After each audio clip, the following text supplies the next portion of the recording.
Hi and welcome to another edition of Cadence Fishing TV. Today we're targeting beautiful silverfish just like this on the Waggler. Today we're at Lakeside Caravan Park and I've got a fish at Lakeside Caravan Park at Bielby in Yorkshire. And unbelievably, this place is only 10 miles away from where I live and I didn't even know about it. It was Chappie, the cameraman, who put me onto it, and he's a friend of the owner, a long-time friend of the owner. He's been doing features here over the years, and he said to me, come and try it, it's full of silvers.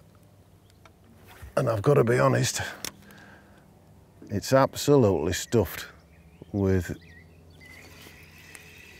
roach and rudd is what I'm catching, but there's bream, tench, crucians of all sizes and plenty of good carp as well.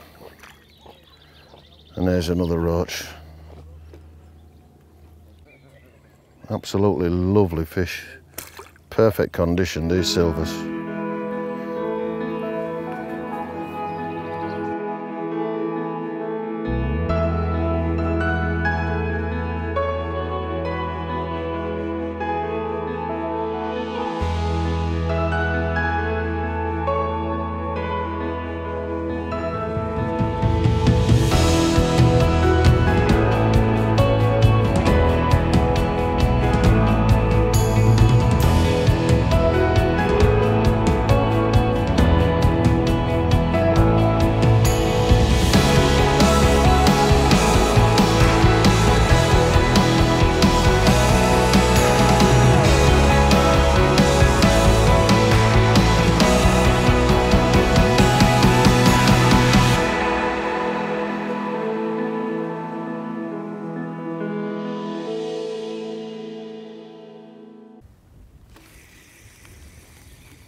As I said earlier, Chappie's brought me to this place close to my home.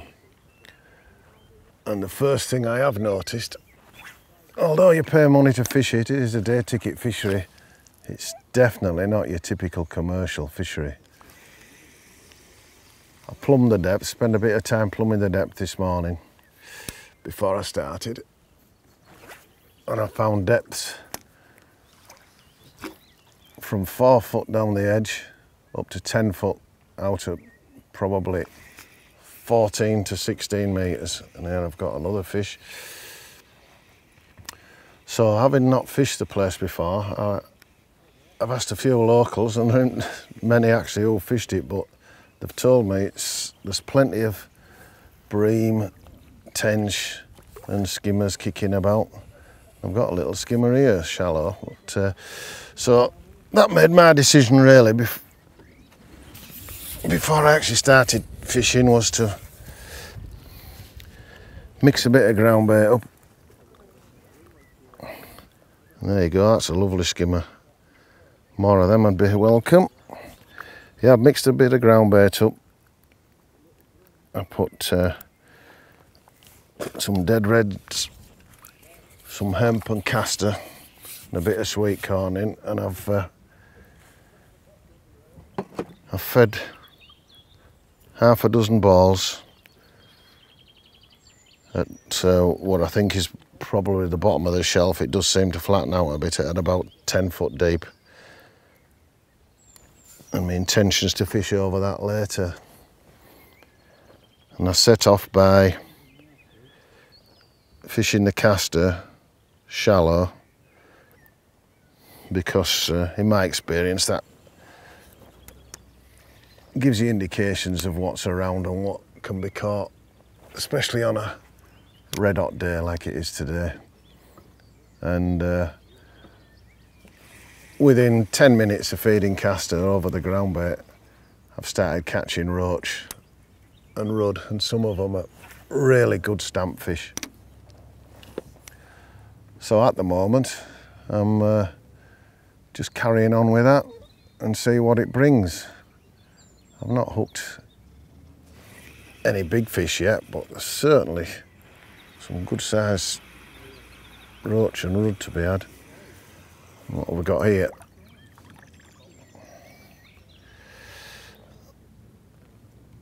Yeah, nice little roach.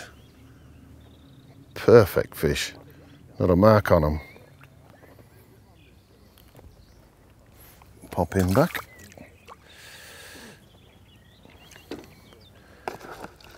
I set off feeding castor, and when I realised the quantity of fish in front of me, I've started now feeding in among my casters hemp and tares. And I'm hoping to catch some better specimens a bit later on the tear. I've given it a go and I've had a couple of fish, but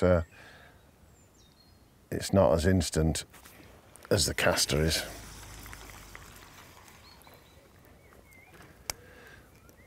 There's hardly a breath of wind.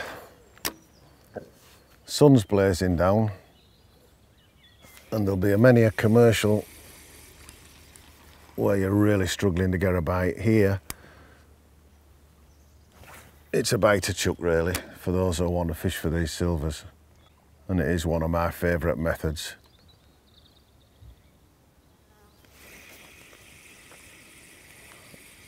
I've got the perfect rod for it. Ooh, that's a little one. We've got the perfect rod for it today, which is a recently released Cadence 11-foot match swan. Lovely soft action, so you can fish really light lines. You don't have to worry about breaking off on the strike, and it's perfect when shallow fishing.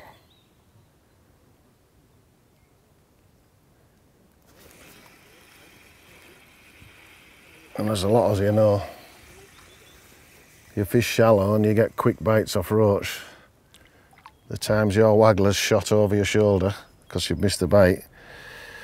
But I find fishing a shorter rod, with strike keeping the rod low to the water, and you never have that problem. And striking low to the water is not too easy with a longer rod. Right, the procedure I'm using today, and I use it pretty much most of the time when the fish are, as we say, having it a bit. Swing out, drop my baited hook in the edge, fire some castor and hemp out, and then just gently put this nice light float right in the middle of it. Bites straight away, and there we go. And as you see, striking low, not a problem. An absolute pleasure.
The stamp of roach here, absolutely fabulous.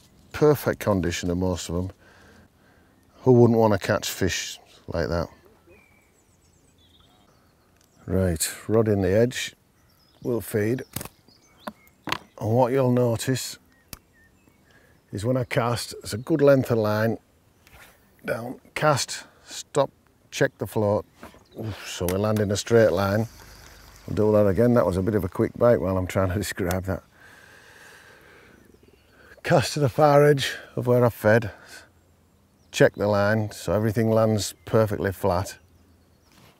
Then if you miss a bite,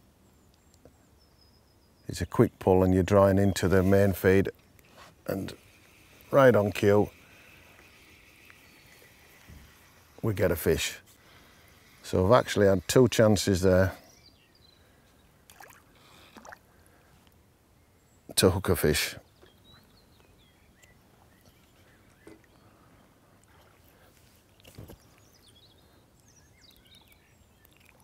And as we say, just as the cameraman ordered. Just going to try a double caster now, see if that makes any difference to the size, even though we're catching big or a good stamp of fish. Just going to try a double caster, see what that does. Drop the baited hook in the edge. Fire your hempen casters out. Cast, check the line, back end of the swim. And in that case, we have hooked a fish, even though it's a small one, so probably the smallest one I've caught today, and that's on a double caster. So that tells me we don't need to worry about that. We'll get back on the single. I'm using a midi number 2 clear carp waggler, and although it says carp on it, they're absolutely brilliant for catching silvers up in the water. And you may have seen me use one of these before. They're absolutely perfect. They're known from 1 to number 4 I buy, and they tend not to startle the fish, and they'll land so light they sit perfect. They're semi-weighted, semi-loaded should I say, and I've got this set on my line between 2 number 4 and a number 6 non-toxic shot. Running down the line, which I've got set at about 3 foot, 3'6" deep, I've got number 10 stots, as you can see. And that's to give me a slow, steady fall. Now, I always like to put a little bit of weight down the line when I'm fishing shallow, especially when there's a lot of fish in front of me, because it tends to send the caster down at a bit more even pace. I think that if you fish without shot, then it can hang about and react funny a bit. And then from that we come to the hook length, which is 9" of 010 mono to a size 16 B911 F1 hook. A really lovely light rig.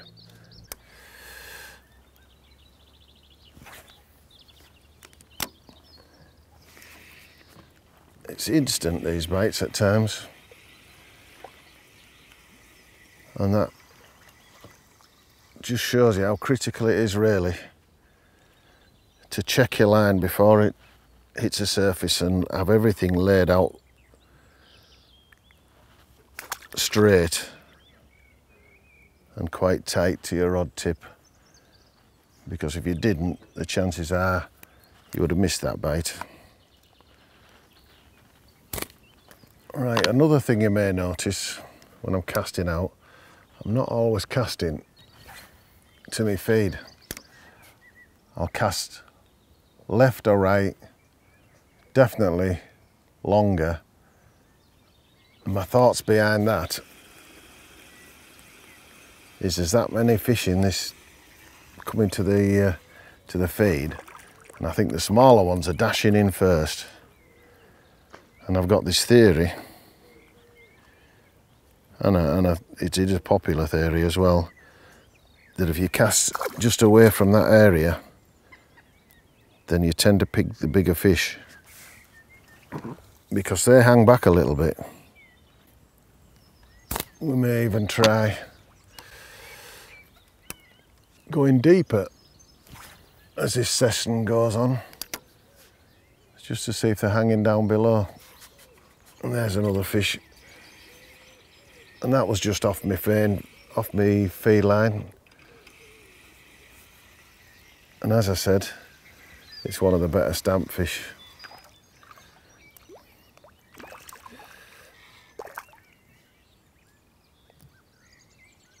And we are swinging these in now, so you can tell how many I'm starting to catch. Getting a bit blasé with it. Absolutely beautiful fish.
Right, a new venue for me today, as we say, and not really knowing what to catch.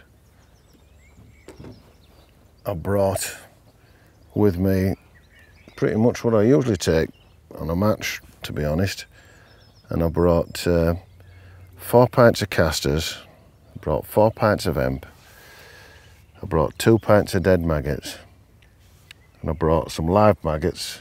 I've got a couple of tins of sweet corn, and I've got some varied pellets for hook bait. Now, a lot of you watching this will think that's a bit excessive, but I see a lot of times with pleasure anglers, I've walked around lakes and asked them what they're catching, and they say, can't get bites, it's really slow, and they come with half a pint of maggot or a pint of maggots. Well, in my experience, you need to get the fish feeding, and sometimes that can take a pint and a half, 2 pints before you even get them coming to you. But once they do come, then constant feeding will keep them there, and you can't constant feed with just a 1 pint of hemp or 1 pint of castor or 1 pint of maggot.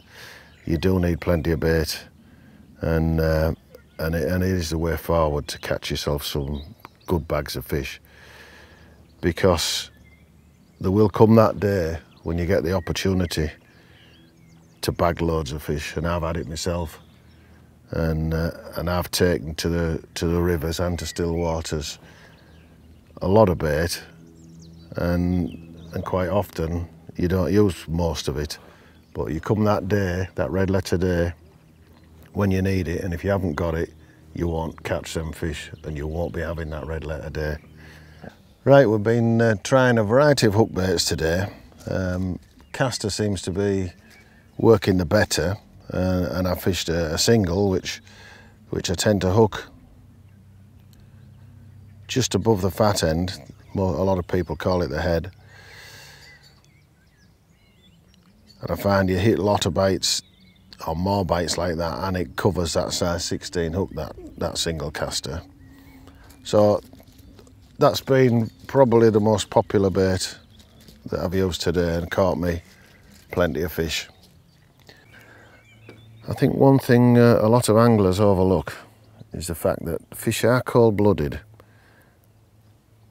In winter they don't eat a lot, but in summer and the warmer temperatures, they're just an eating machine. They have to eat, they keep moving and they have to eat. So that is another good reason to feed what we feed, because you'd be amazed at how much just even the smallest roach can eat.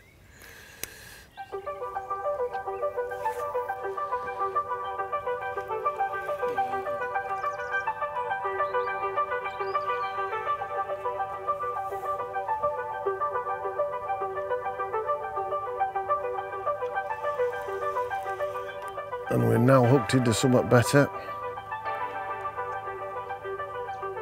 Totally by surprise. Don't know what it is. The rod bending superbly. You can see this nice action of this CR10 11-foot #1. I'm only fishing with 010 bottom. I don't know what this is.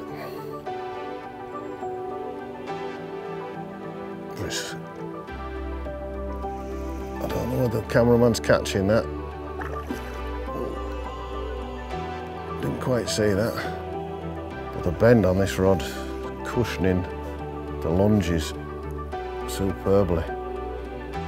Oh, it's a chub. Oh, can you believe that? Come all this way, and I've caught myself a chub. Well, that is a surprise. Or to a lot of you, it might not be with the amount of chub I catch, but let's have a look at this. Right. Now this fish has made my day.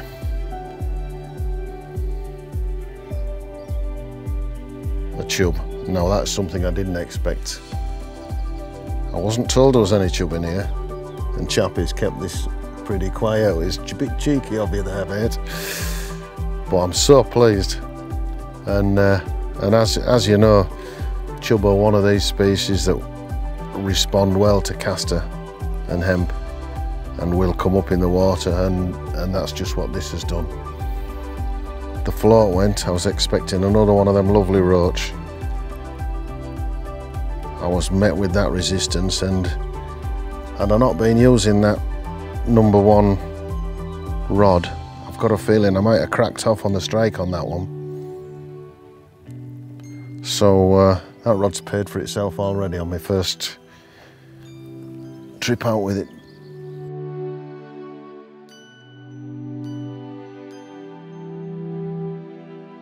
Absolute cracking fish. I'm going to take the hook out, which is just there. You got that? And hopefully we can get a nice picture of this, just to show you. And come June the 16th, I'll be loved to catch some of these on the river.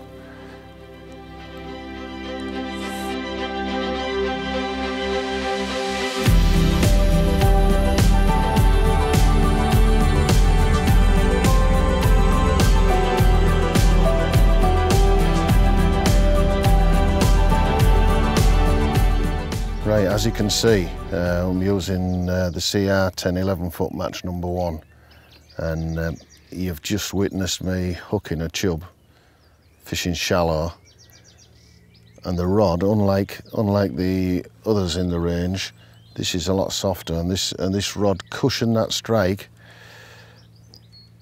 which enabled me to hook the fish without cracking off, because I'm fishing a really light line, 0.10 in this case. And in a lot of cases, with the fish swimming away with the bait, I could have broken off easily. But this cushions it superbly, and that's what makes it such a good rod for silver fishing. We've talked about the rod in depth in other parts of the video, but I've paired it up today with the 3000 reel, the CR10 reel, which is the top range reel. I tend to use these on most occasions, but I do have the CSA and the CS7, which are also superb reels. But in this case, it's the perfect combination for me today. I've been using this rod all over winter for silvers, and it's proved invaluable at roach fishing and skimmer fishing. And I've actually landed carp up to 12 pound. Including a ghostie of 11 pound 12, which I caught, and we all know how hard they fight, and it wasn't a problem fishing with 0.10 bottoms. So it must be a welcome addition to any rod range you've got, especially if you do a lot of silver fishing.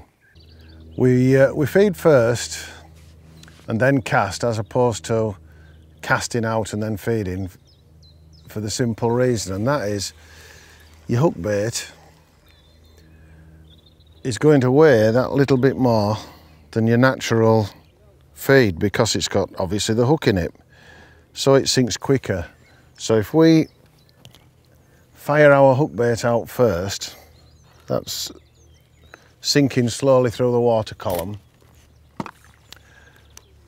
We then cast over the top of that. By the time I cast out and feather that line, that's probably 6 inches below the surface. And my hook bait will catch that up and join it. And that's when the fish then have been attracted to the loose feed and are swimming about, taking all the feed, and they will spot your hook bait, hopefully in among it.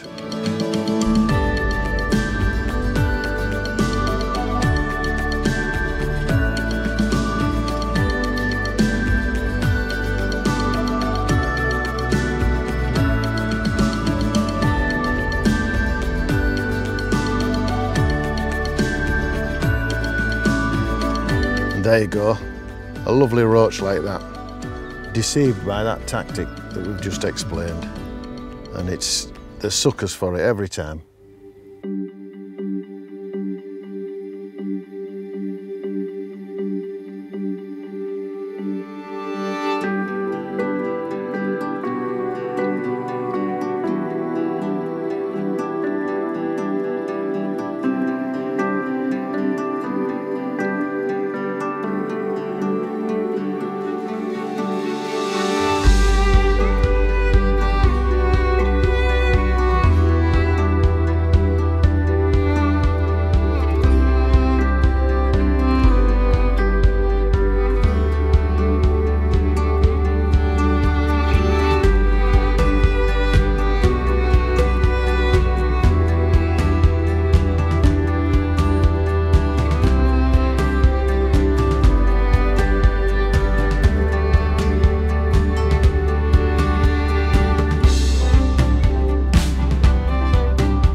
Well, here we go. What a cracking fish to end the session on. Superb rod.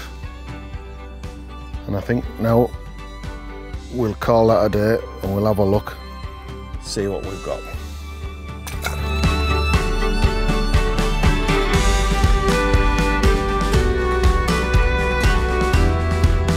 There you go, what a cracking net of fish here at Lakeside Caravan Park at Bielby.